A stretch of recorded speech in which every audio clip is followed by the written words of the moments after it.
She couldn't make out his features, only the orange twisting around his flesh from wrist to elbow.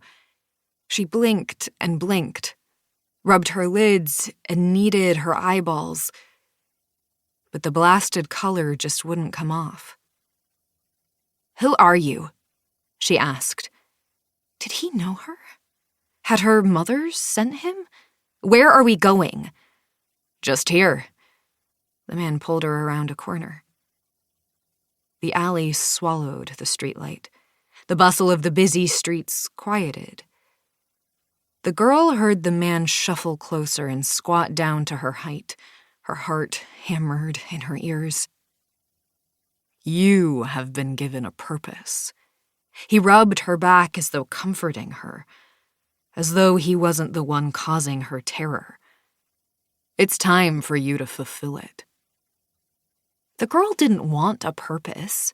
She could guess at its essence. Already it was pumping through her veins with every frantic beat of her heart. Punish, punish, punish. But punishment meant pain. She didn't want to cause pain.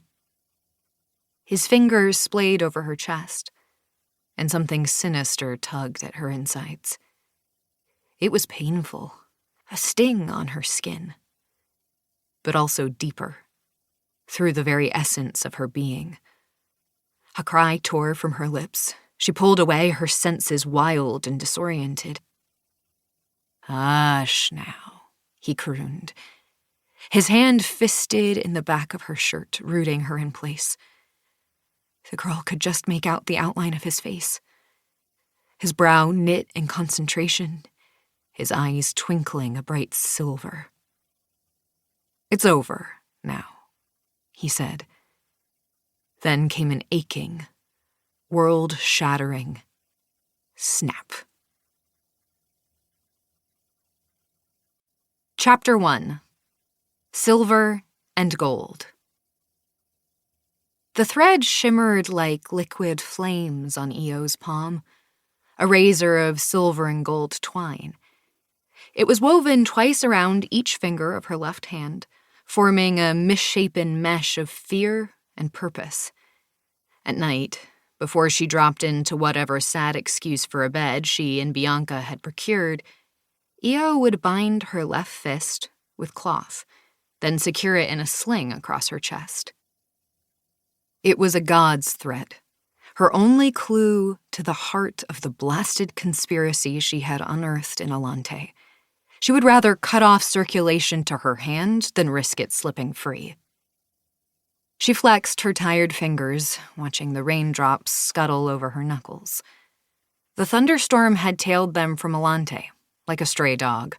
5 weeks of a relentless cycle of dust-stained rain, thundering blizzards, and infuriating drizzle. Bianca had pinched 2 leopard print waterproof boater hats from canal drivers back in Polion, but despite that, they were constantly drenched to the bone, so much so that Eo's leather jacket currently smelled like a dead rat dipped in moldy cheese. 5 weeks of sloshing through rain and mud from one Wastelands town to another, of haggling for food and shelter, of bickering with the mob queen, of jerking awake, drenched in cold sweat, fumbling to check the knotted thread on her left hand.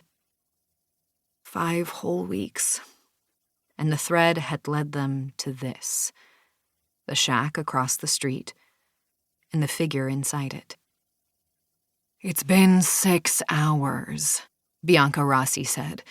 The mob queen was crouching on the slanted tin roof next to Eo, eyes hooded beneath her wide-brimmed leopard print hat, and locked on the block of shanty houses. "I think we've waited long enough, Cutter."